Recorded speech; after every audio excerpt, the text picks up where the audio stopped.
जय हिंद साथियों, स्वागत है आपका self study classes Vishwamit Jain YouTube channel में। दोस्तों आज हम पढ़ने वाले हैं हिंदी साहित्य में द्विवेदी युग की टॉप 20 रचनाएं। ठीक है, इससे पहले दोस्तों हमने क्या किया कि आदिकाल, भक्तिकाल, रीतिकाल, भारतेंदु युग है ना, इन सब की 20 रचनाएं याद कर ली। अब 20 रचनाएं हम द्विवेदी युग की याद करेंगे जो कि आपके एग्जाम में पूछी जाती हैं। अगर आप अभी तक व्हाट्सएप ग्रुप से नहीं जुड़े हैं तो 9098609291 इस नंबर से आपको व्हाट्सएप ग्रुप को ज्वाइन करना है दोस्तों, और आपको वीडियो को लाइक करना है और शेयर कर देना है। ठीक है, स्टार्ट करेंगे आज का ये वीडियो। और जो भी साथी चैनल के ज्वाइन मेंबर बनना चाहते हैं वो ज्वाइन मेंबर बन सकते हैं दोस्तों। आप मात्र 59 रुपये में ज्वाइन मेंबर बन सकते हैं सिल्वर प्लान खरीदकर, 159 में गोल्ड प्लान खरीदकर, और 299 में दोस्तों आप बन सकते हैं डायमंड प्लान खरीदकर। ठीक है, तो चैनल को सब्सक्राइब कर लेना और वीडियो को लाइक अवश्य करना है। स्टार्ट करेंगे आज का ये वीडियो। सबसे पहली जो आपकी रचना है, वैदेही वनवास और प्रिय प्रवास की रचनाकार कौन है? 2 सेकंड आपको दिए जाएंगे, आपको उत्तर कमेंट में लिखना है। और दोस्तों जब तक मैं आपको बता दूं कि वनवास किसको हुआ था, अयोध्या के राजा राम को हुआ था। किसको हुआ था? अयोध्या के राजा राम को वनवास हुआ था, है ना। तो अयोध्या से उपाध्याय आपका उत्तर होगा। और जब ये वनवास हुआ तो ये अपने प्रिय को लेकर प्रवास कर गए थे, वन को प्रवास कर गए थे, है ना। तो प्रिय को, तो प्रिय प्रवास, है ना। और अयोध्या के राजा किसको? राम को वनवास हुआ था। तो वैदेही वनवास हुआ था अयोध्या के राजा राम को, तो अयोध्या से उपाध्याय हरिऔध की रचना होगी। और ये प्रिय को ले गए थे तो प्रिय प्रवास भी इन्हीं की रचना होगी। ठीक है, अब दोस्तों याद रख लेना है ये दोनों ही रचना वैदेही वनवास और प्रिय प्रवास किसकी हैं? उपाध्याय हरिऔध जी की हैं। और प्रिय प्रवास ये हिंदी का खड़ी बोली का प्रथम महाकाव्य है। खड़ी बोली का प्रथम महाकाव्य माना जाता है प्रिय प्रवास। ठीक है, इसको याद रखेंगे। अगला है मिलन, पथिक, मानसी, स्वप्न की रचनाकार कौन है? तो रचनाकार कौन है दोस्तों? आपका बिल्कुल सही आंसर होगा, वो कौन होंगे? उत्तर आपका सही हो जाएगा दोस्तों, राम नरेश त्रिपाठी। कौन है?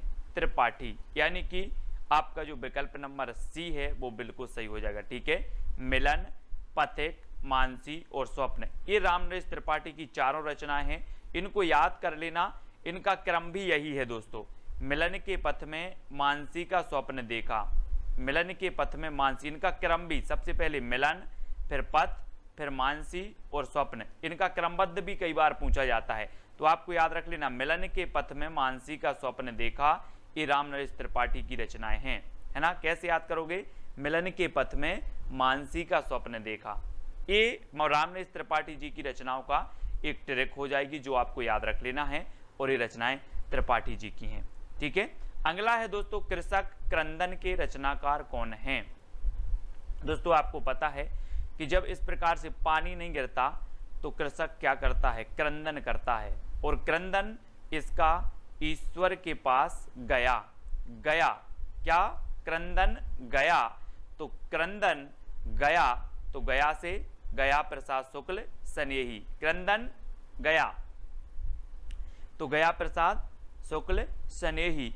तो कृषक का क्रंदन गया, तो गया प्रसाद शुक्ल स्नेही की रचनाकार जो है कृषक क्रंदन की रचनाकार हो जाएंगे। इस प्रकार से अब कभी भी आपकी रचना पूछेगी, बोली कृषक क्रंदन, तो आपको याद आएगा क्रंदन गया, तो गया प्रसाद शुक्ल स्नेही।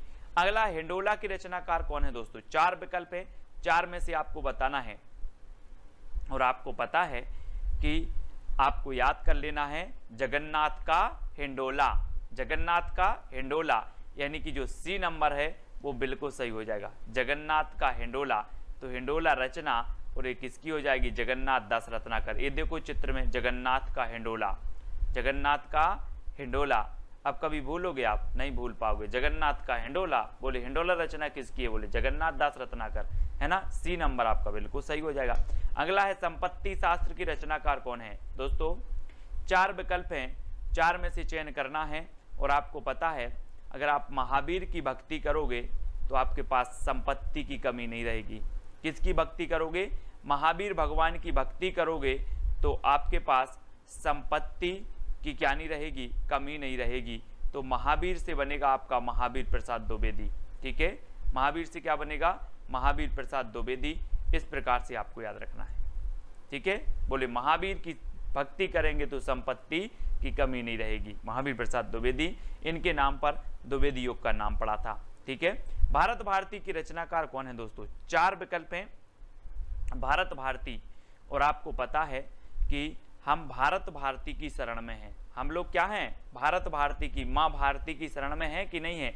चित्र में देखो जरा, माँ भारती की शरण में है हम लोग, है ना, माँ भारती की शरण में।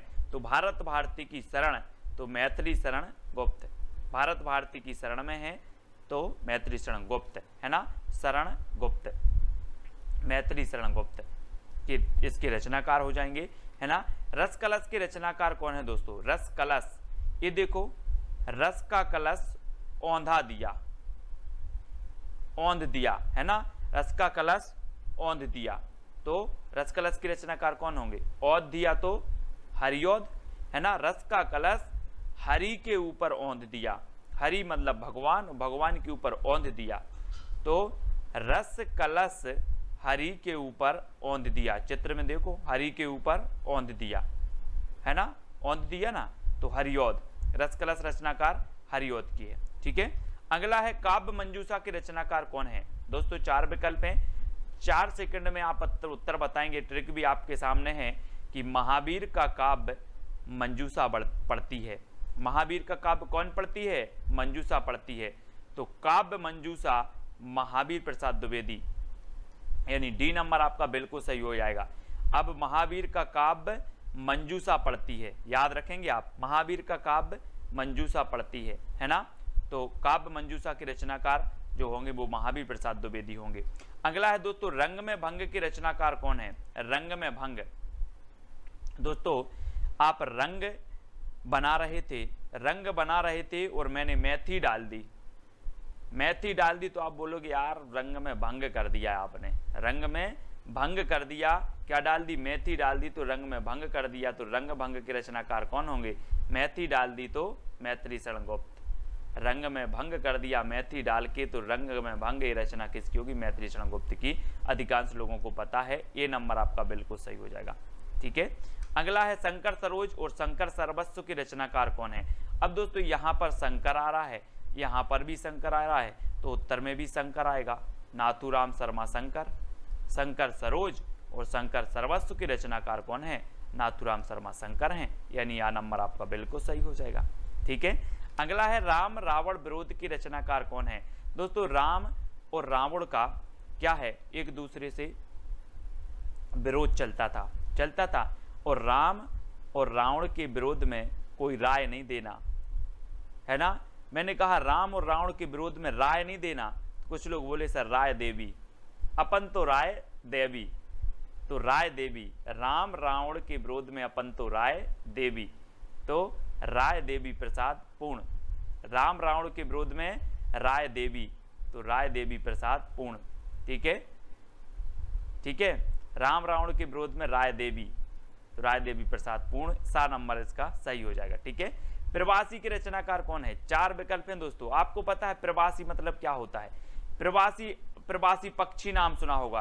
प्रवासी पक्षी मौसम के अनुसार जहां भी उनके अनुकूल मौसम होता है वहां चले जाते, मतलब यहां वहां भागते रहते हैं। वैसे ही प्रवासी यहां वहां भागते हैं, मतलब यहां वहां अपने लोचन से देखते रहते हैं, कहां मौका है, कहां अच्छा है, वहां भागते रहते हैं। तो कैसे देखते हैं?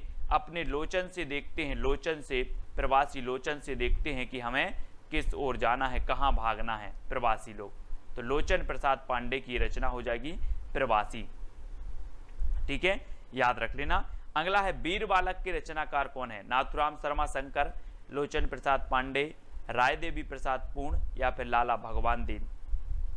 और वीर बालक के जो रचनाकार हैं, आपको पता है दोस्तों कि जब भगवान का जन्म होता है तो वीर बालक के रूप में होता है। आपने देखा होगा, इतनी सारी लीलाएं देखी होंगी, है ना। कृष्ण की ही बात कर लो, कृष्ण जी का जन्म हुआ, भगवान का जन्म हुआ तो वीर बालक के रूप में हुआ। तो भगवान का जन्म होता है तो कैसे होता है, वीर बालक के रूप में। तो वीर बालक के रचनाकार कौन होंगे, लाला भगवान दीन, लाला भगवान दीन, है ना। भगवान का जन्म वीर बालक के रूप में होता है, तो वीर बालक के रचनाकार लाला भगवान दीन। ठीक है, अगला है दोस्तों रामचरित चिंतामणि की रचनाकार कौन है, और 4 विकल्प हैं, रामचरित उपाध्याय, लोचन प्रसाद पांडे, राय देवी प्रसाद पूर्ण या फिर लाला भगवान दीन। तो आपको पता है कि रामचरित चिंतामणि यानी कि ये जो रचना होगी वो किसकी होगी, रामचरित उपाध्याय की। रामचरित चिंतामणि की रचनाकार रामचरित उपाध्याय, यानी आपका 1 नंबर बिल्कुल सही हो जाता है। ठीक है, ए नंबर। नेक्स्ट है भारत गीत की रचनाकार कौन है दोस्तों, 4 विकल्प हैं। हमने भारत भारती पढ़ा था, किसका, भारत भारती, अपने मैत्री शरण गुप्त की रचना पढ़ी थी। ठीक है, और ये भारत गीत पूछा गया है, तो पाठक लोग क्या करते, भारत के गीत गाते हैं, पाठक भारत के गीत गाते हैं। कौन गाते हैं, पाठक, तो श्रीधर पाठक, तो पाठक भारत के गीत गाते हैं, तो भारत गीत की रचनाकार कौन होंगे, श्रीधर पाठक, यानी सा नंबर आपका बिल्कुल सही हो जाएगा, सा नंबर।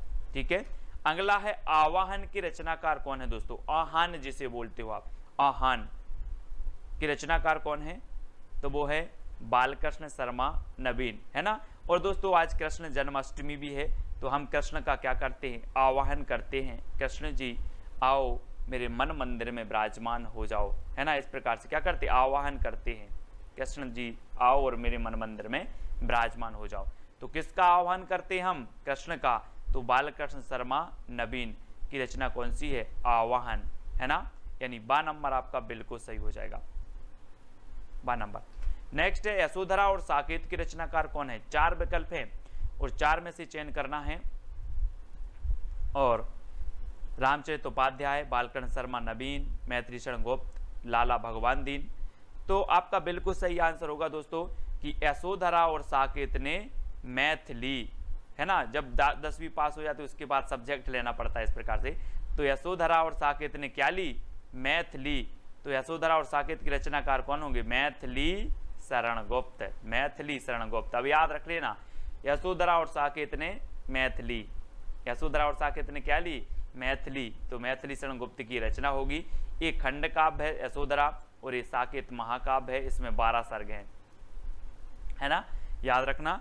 और 12वें सर्ग में उर्मिला और लक्ष्मण का मिलन भी है। नेक्स्ट है स्वदेशी कुंडल की रचनाकार कौन है दोस्तों। अब अगर कोई कुंडल खरीदना है, किसी को मतलब सोने के कुंडल खरीदना है, तो अपन क्या करेंगे, स्वदेशी की राय दोगे कि चाइना की खरीदवा दोगे, स्वदेशी की राय देवी, स्वदेशी की राय देवी, बोले सर अपन तो स्वदेशी की राय देवी, है ना, स्वदेशी की राय देवी, तो स्वदेशी कुंडल राय देवी, राय देवी प्रसाद पूर्ण, स्वदेशी की राय देवी, काय की राय देवी, स्वदेशी की, तो 4 नंबर आपका बिल्कुल स्वदेशी कुंडल के रचनाकार कौन हो जाएंगे, राय देवी प्रसाद पूर्ण। बिकट भट्ट के रचनाकार कौन है दोस्तों, बिकट भट्ट, 4 विकल्प हैं और 4 में आपको याद रखना है कि रामचरित उपाध्याय की है, बालकृष्ण शर्मा नवीन की है, मैत्री शरण गुप्त की है या फिर लाला भगवान दीन की है। तो याद रख लेना है आपको, आपका सही उत्तर हो जाएगा मैत्री शरण गुप्त की। मैथिली का विकेट गिर गया, मैथिली का विकट गिर गया, मैथिली का देखो विकट गिर गया, तो बिकट भट्ट की रचनाकार कौन होंगे, बोले सर मैथिली का विकट गिर गया, विकट गिर गया तो मैथिली शरण गुप्त। ठीक है, विकट गिर गया और बिकट भट्ट मैथिली शरण गुप्त, है ना। अगला है उद्धव शतक और गंगा अवतरण की रचनाकार कौन है, रामचरित उपाध्याय, जगन्नाथ दास रत्नाकर, मैथिली शरण गुप्त या फिर लाला भगवान दीन। 4 विकल्प हैं, 4 में से आपको चयन करना है, वीडियो को लाइक करना है और आपको शेयर भी करना है। ठीक है, और आपका बिल्कुल सही आंसर होगा कि उद्धव शतक और गंगा अवतरण के रचनाकार हैं जगन्नाथ दास रत्नाकर। रत्नाकर ने गंगा अवतरण में शतक लगाया, रत्नाकर ने गंगा अवतरण में शतक लगाया, गंगा अवतरण से गंगा अवतरण शतक लगाया तो उद्धव शतक। ठीक है, रत्नाकर ने कब लगाया, गंगा अवतरण में शतक लगाया।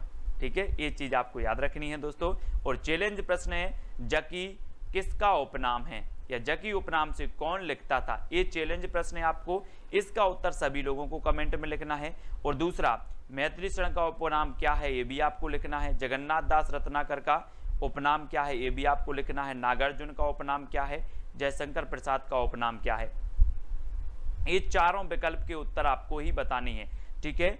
और ज्वाइन मेंबर का मैंने ग्रुप बना दिया है दोस्तों, जो भी साथी ज्वाइन मेंबर बनना चाहते हैं वो ज्वाइन मेंबर बन जाएं और मुझे पर्सनल मैसेज करें, उनको ज्वाइन मेंबर वाले ग्रुप में ऐड कर दिया जाएगा। और सभी लोग वीडियो को लाइक करें और शेयर करें साथियों, ठीक है। और ये चैलेंज प्रश्न है, इसका उत्तर आपको जरूर बताना है। और दोस्तों जो भी साथी व्हाट्सएप ग्रुप से नहीं जुड़े हैं वो 9098609291 इस नंबर पे आपको मैसेज करना है। आपको हिंदी साहित्य का ग्रुप अलग से बना है, नेट पीजीटी आदि एग्जामों का, उससे आपको जोड़ दिया जाएगा। और जिन्होंने सब्सक्राइब नहीं किया है वो सब्सक्राइब कर लें, वीडियो को लाइक और शेयर अवश्य करना है। आज की वीडियो के लिए बस इतना ही। कौन सी ट्रिक सबसे अच्छी लगी वो आप कमेंट में ज़रूर बताना। जय हिंद।